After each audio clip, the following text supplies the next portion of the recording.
Operação Cadeia Velha. Desdobramento da Lava Jato no Rio. Mandados de prisão para 10 deputados. Benefícios que eram repassados para esses deputados em troca do apoio.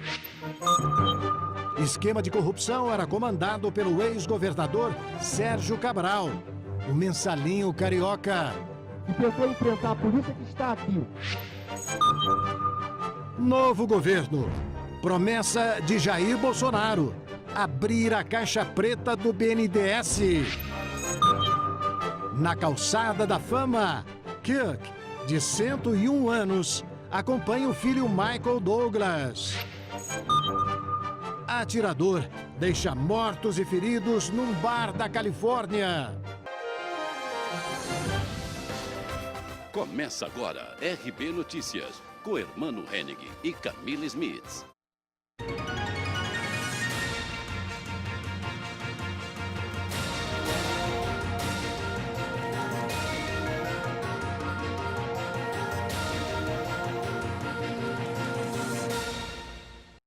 Olá, boa noite. Boa noite. Mensalinho no Rio de Janeiro. Pelo menos 54 milhões de reais de dinheiro público foram desviados por políticos e altos funcionários fluminenses num esquema de corrupção chamado pela Polícia Federal de Propinolândia. A Polícia Federal cumpriu na manhã de hoje, quinta-feira, 22 mandados de prisão no Rio de Janeiro, levando para a cadeia suspeitos na compra e venda de votos na Assembleia Legislativa do Estado, alvos da Operação Furna da Onça, desdobramento da cadeia velha no âmbito da Lava Jato. Foram presos e conduzidos para a sede da Polícia Federal 10 deputados estaduais fluminenses, 5 deles reeleitos. De acordo com as investigações, a organização criminosa chefiada pelo ex-governador Sérgio Cabral pagava propina a vários deputados estaduais para patrocinar interesses do grupo criminoso na Alerj, Assembleia Legislativa do Estado do Rio de Janeiro. Loteamento de cargos no Detran era outra forma de agrado. A Força Tarefa afirma que o esquema continuou mesmo após as operações do ano passado, quando Jorge Pisciani, Paulo Melo e Edson Albertassi foram presos. O procurador regional da República, Carlos Aguiar, explicou que cargos públicos foram dados como moeda de troca e citou Propinolândia na Alerj. A Alerj se transformou numa verdadeira Propinolândia. Tamanha a quantidade de benefícios que eram repassados para esses deputados em troca do apoio. Volto a dizer, não apoio para o governo propriamente, apoio para a organização criminosa. E tudo isso em detrimento da população do Rio de Janeiro. A caixa preta do BNDES. O presidente eleito Jair Bolsonaro reiterou na manhã de hoje a ordem de abrir os sigilos do Banco Nacional de Desenvolvimento Econômico e Social, o BNDES. Bolsonaro quer uma devassa no banco, acusado durante o governo do PT de distribuir dinheiro a rodo para grandes empresas financiarem obras em outros países, com governos identificados com a ideologia do partido. Pelas redes sociais, o presidente eleito Jair Bolsonaro afirmou que terá o compromisso de revelar ao povo brasileiro o que foi feito com o dinheiro do BNDES nos últimos anos. Em sua rede social, Bolsonaro usou a expressão abrir a caixa preta, que, segundo o presidente, é um anseio dos brasileiros. O BNDES foi alvo de investigações da Polícia Federal, que indiciou os ex-ministros Guido Mantega e Antônio Palocci, o ex-presidente da instituição, Luciano Coutinho, além do empresário Joesley Batista, da JBS, por suspeitas de operações ilícitas. Protesto. Servidores do Ministério do Trabalho interditaram no início da tarde de hoje a sede do Ministério em Brasília. Eles se manifestam contra a iniciativa do presidente eleito Jair Bolsonaro em acabar com a pasta. O ato começou com um abraço coletivo. O grupo foi para o asfalto e interditou as 6 faixas da via, bloqueando o acesso de veículos ao Congresso Nacional e a outros prédios ministeriais. Penas mais duras. O ministro da Justiça do novo governo, o juiz Sérgio Moro, está defendendo regras mais duras para o sistema prisional. Moro se reuniu nesta quinta-feira com o atual chefe da pasta, Torquato Jardim, Depois do encontro, defendeu que o atual sistema prisional deixe de ser leniente com pessoas que praticaram crimes graves. O futuro ministro entende que criminosos que cometeram homicídios, por exemplo, deixam a cadeia antes do tempo. Ele disse que a questão carcerária é um problema muito grave, sendo necessário ampliar as vagas. Quando assumir o Ministério da Justiça, Sérgio Moro passará a ser responsável também pelo Departamento Penitenciário Nacional, pela Secretaria Nacional de Segurança Pública, pela Polícia Federal e pela Polícia Rodoviária Federal. Sérgio Moro se encontra em Brasília, estabelecendo contatos com autoridades do governo Temer para cuidar da transição a ser efetivada no dia 1º de janeiro. O presidente Michel Temer veio a São Paulo nesta quinta-feira para participar da abertura do Salão do Automóvel. O presidente assinou um decreto que regulamenta um novo programa de incentivos ao setor automotivo, chamado Rota 2030. O programa estipula regras que as montadoras deverão seguir para melhorar o consumo de combustível, eficiência energética e a segurança. Os fabricantes também poderão obter descontos em tributos se realizarem no Brasil investimentos em projetos de pesquisa e inovação. De acordo com o governo e as fabricantes, o objetivo é oferecer carros mais seguros e eficientes ao consumidor brasileiro e tornar a indústria automotiva nacional mais competitiva.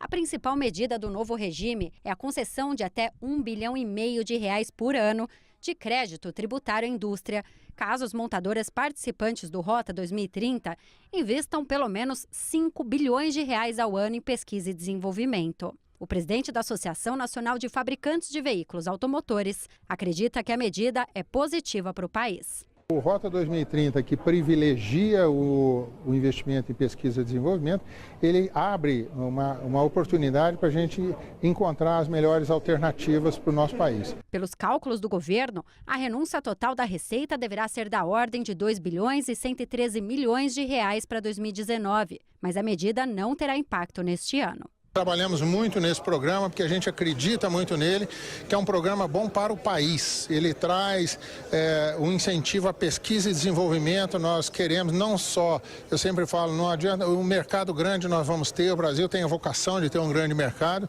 mas nós queremos mais do que isso. Nós queremos ser um grande produtor e um grande desenvolvedor de tecnologia. Caso de polícia. Suspeitos de participar da morte do jogador Daniel se apresentam à polícia em Curitiba. Mais 2 suspeitos de participar da morte do jogador Daniel se entregam no Paraná. Igor King, de 19 anos, e Davi William da Silva, de 18, são suspeitos de terem ajudado a espancar e matar o ex-jogador de futebol, Daniel. Os 2 acusados chegaram acompanhados dos advogados.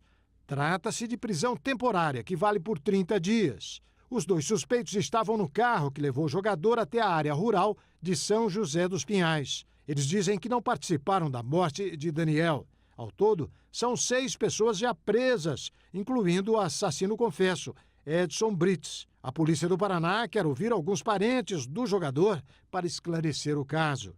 O crime aconteceu no último sábado, no dia 27 de outubro. Um tiroteio num bar da Califórnia, nos Estados Unidos, deixou ao menos 13 mortos. Um atirador, já identificado pela polícia, começou a atirar nas pessoas. Uma testemunha contou os momentos de desespero durante o tiroteio.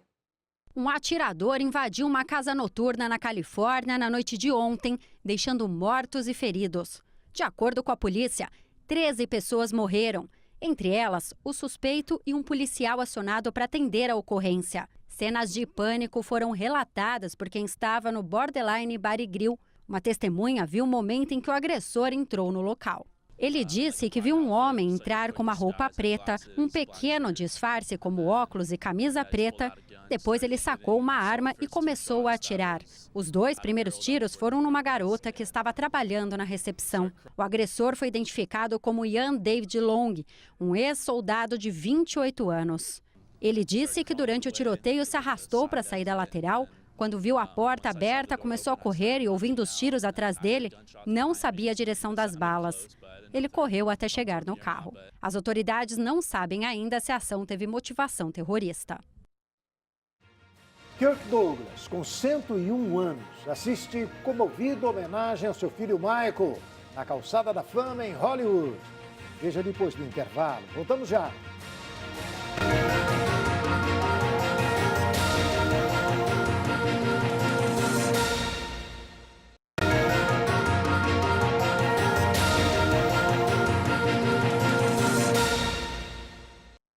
Voltamos às notícias. Donald Trump volta à carga contra a imprensa, mais uma vez contra a rede de televisão a cabo, CNN.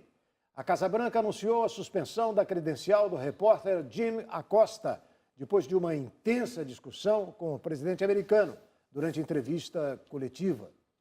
O jornalista da CNN, Jim Acosta, foi impedido de realizar coberturas na Casa Branca. A credencial foi suspensa um dia após uma discussão entre o correspondente-chefe da rede e o presidente americano Donald Trump, numa coletiva de imprensa. A porta-voz da residência oficial, Sarah Sanders, justificou a medida ao condenar a atitude de Acosta, que teria confrontado uma funcionária ao se recusar a soltar um microfone. A coletiva na qual ocorreu o incidente foi realizada um dia depois das eleições de meio de mandato. Trump reagiu a uma pergunta sobre os imigrantes que avançam para a fronteira americana. Depois de uma troca de hostilidades, Trump pediu que retirassem o microfone de Acosta. O jornalista se recusou a entregar o microfone e continuou fazendo perguntas.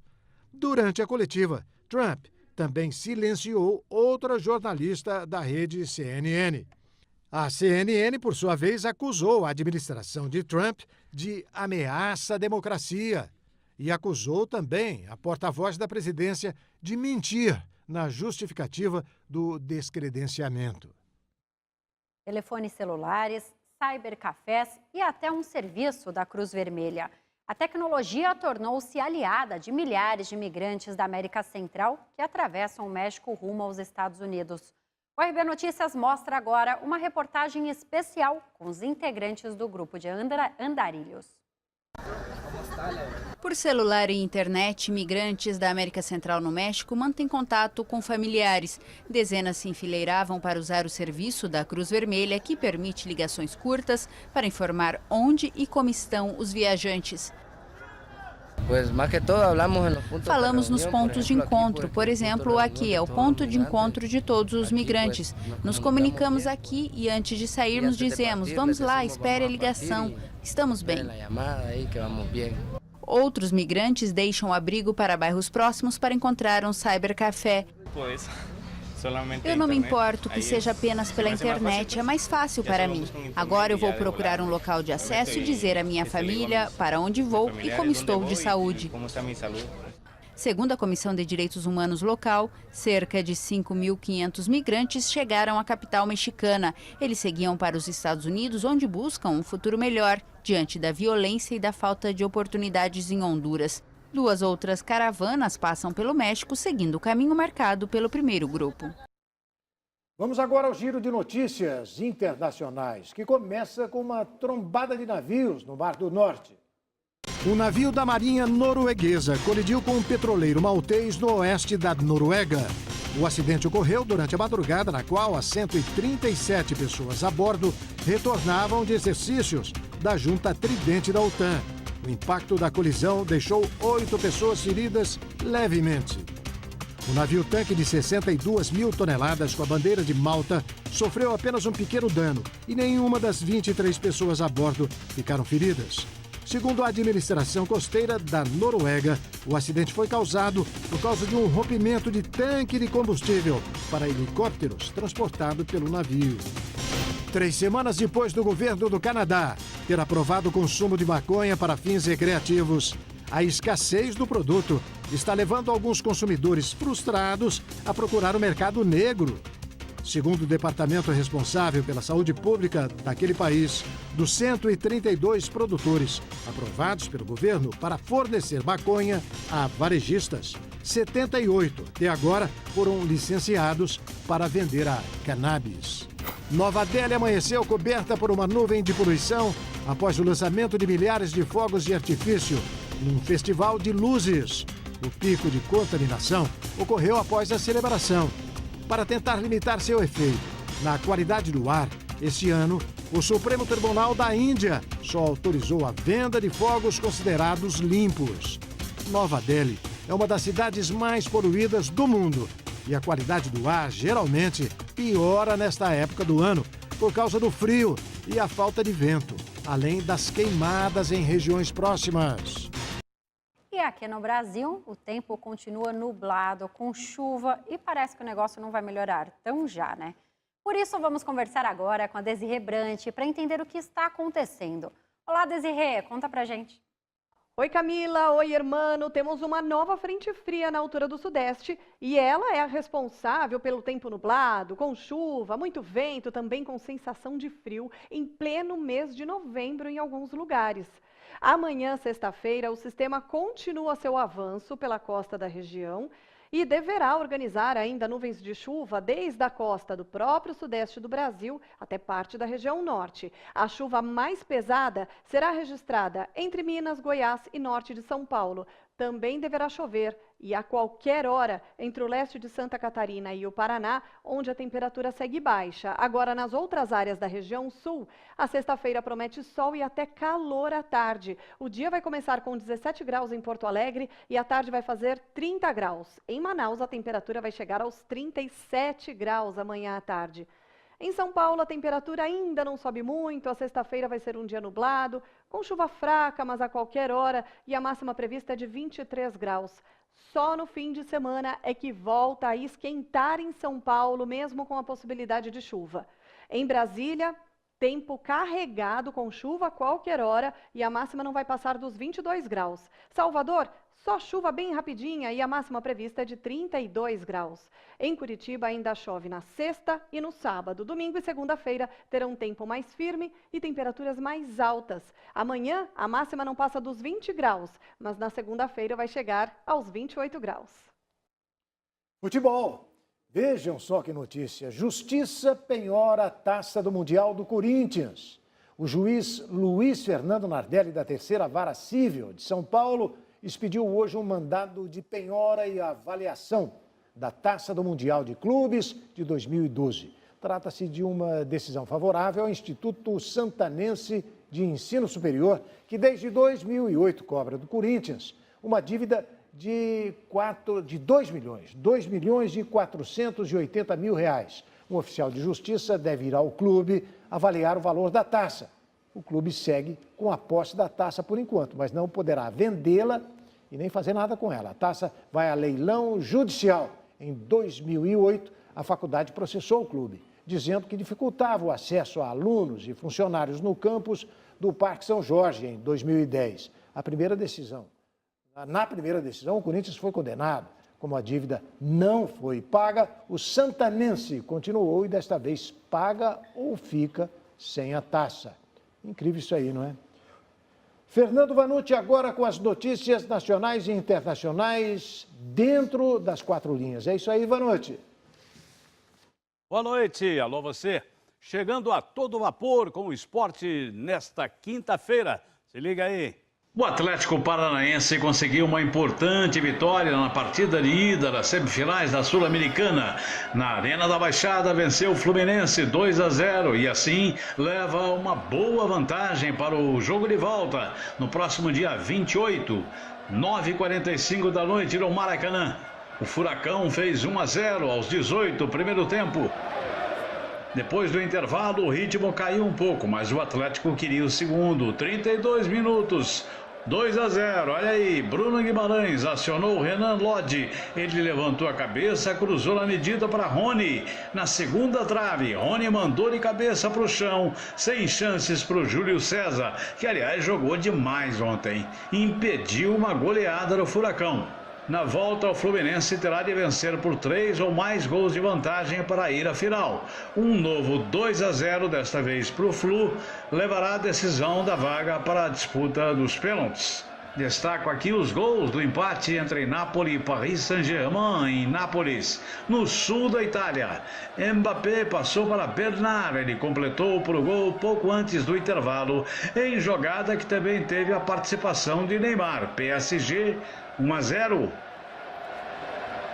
Inzaghi empatou aos 18 do segundo tempo. Gol do Napoli, que deixa o PSG em situação meio crítica na Liga dos Campeões da Europa. Está em terceiro do grupo C, só faltam 2 jogos. Neymar reclamou, não gostou do empate e falou que o árbitro faltou com respeito com ele. Veja. Eu não estou satisfeito, eu indo para casa bem chateado, bem irritado, porque eu queria ganhar, queríamos a vitória, mas acabou o jogo, empatamos e agora é pensar nas próximas finais. O que me irritou muito dentro de campo foi a forma como o juiz me tratou.